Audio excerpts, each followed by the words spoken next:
Ito yung isang bagay na kailangan mo ma-master para makuha mo yung mga gusto mo, which is yung mind mo. Ang mind mo, tol, is servant mo yan. Dapat yung mind mo siya ang sumusunod sa'yo. Depende kung ano yung bagay na gusto mong gawin, ano yung bagay na gusto mong isipin, ano yung event na gusto mong mangyari sa buhay mo. Dapat ikaw yung nasusunod, hindi yung mind mo. Kasi minsan yung mind natin, may mga naiisip siya na sa sarili niya. And minsan itong mga naiisip niya is resulta ng mga napanood mo, napakinggan mo, or nakita mo sa mga environment mo. And usually itong mga naiisip mo na to is something na hindi nakakatulong sa'yo. Marahil lang naisip mo dyan is hindi mo kaya yan, hindi mo pa afford yan, hindi ka malupit, hindi mo magagawa yan. Ano ka ba? Sino ka ba? Ano bang napatunayan mo? Ano ba yung ginagawa mo ngayon? Ano ba yan? Tigil mo na yan. So usually, yan yung mga bagay minsan na naisip ng mind mo na dapat hindi mo hinahayaan mangyari. Kasi tandaan mo, tol, ikaw ang master at ang mind mo is servant mo lang. Ikaw ang magdidikta sa mind mo kung anong iisipin niya. Ikaw ang magdidikta sa mind mo kung ano yung aalisin mo na bagay na iniisip niya. Tandaan mo, tol, dalawa kayo. Isa yung totoong ikaw tsaka yung mind mo. At itong totoong ikaw, ito yung nagtuturo sa mind mo kung ano yung iisipin, ano yung gagawin ng body mo, ano yung gagawin mo for the day, ano yung gagawin mo for the next year or for your entire life. Ikaw ang masusunod, hindi yung mind mo. Kasi karamihan sa mga tao, tol, kung ano na lang iniisip nila, basta-basta na lang nila ginagawa.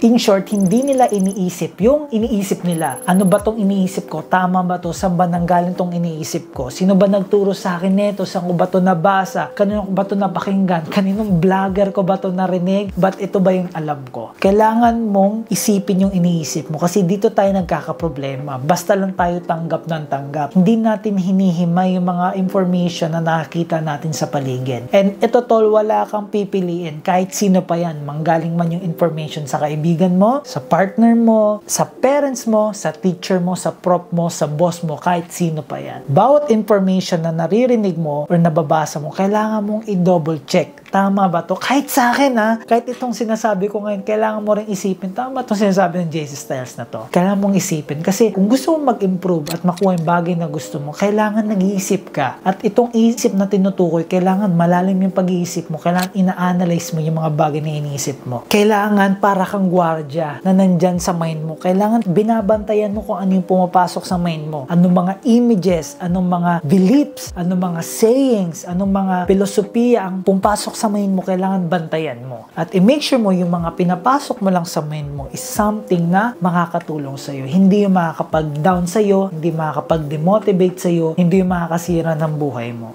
So regardless kung kanino nang galing yan, basta hindi nakakatulong sa'yo, kailangan mong i-block. Kasi kung gusto mong mag-improve, kailangan mo itong gawin. And madalas, ito yung dahilan kung bakit maraming tao, especially Pinoy, ang hindi nag-i-improve kasi hindi sila nag-iisip. Basta-basta lang sila accept ng accept, makakita lang ng dayuhan, makakita lang ng pogi, ng maputi, sunod na agad. Hindi na nila iniisip, tama ba yung sinasabi nito? Anong purpose niya sa sinasabi niya? Anong motibo niya sa mga bagay na sinasabi niya? Hindi ko sinasabi na maging psychotic ka, hindi ko sinasabi maging praning ka. Ang sinasabi ko is kailangan in-audit mo yung mga bagay na naisip mo, yung mga information na naririnig mo, kailangan in-audit mo yan. Hindi ka basta-basta naniniwala. Especially sa mga news, kailangan i-check mo din, mag-cross-check ka. Kaya tayo madalas mamanipulate ng mga iba kasi tamad tayo gawin to. Kaya ka na-scam, kaya ka nalalo kasi tamad ka mag-check. And ako, hindi ako nagugas kamay. Nadali din ako, na-scam din ako before. Pera man yan, kaibigan man yan, resource man yan, na-scam din ako before. Kaya ako to sinasabi sa'yo. Kasi especially ako, madali ako magtiwala dati. Mabait lang, malumanin lang magsalita, like sincere lang tignan, talaga nakikipag eye contact. Pero yun pala, titirahin ka rin patalikod. Titirahin ka din niya, i-scam ka din niya. So, simula nun, mas naging natalino ako. Tinitingnan ko yung motibo niya. Ano ba yung purpose niya? Ba't niya sinasabi to? Ano yung behind doon sa sinasabi niya? Minsan may mga tao na pure lang sila. But, bihira yung mga tao ng ganon. Lalo na sa buhay natin ngayon, sa mundo natin ngayon, maraming tao na may motibo sa likod ng sinasabi nila. Kaya ikaw, kailangan panitiliin mo na clear at pure yung mind mo as much as possible. Kailangan mong salain yung mga napasok dyan. And lalo na kung may partner ka, kailangan pares kayo nagsasala ng mga nakikita at naririnig nyo at pumapasok sa mind din nyo. Kasi yan usually nakakasira. Yan yung nakakapag-divide sa mga tao. Like sa mundo natin ngayon, minsan nagpo-promote sila ng fear to promote chaos and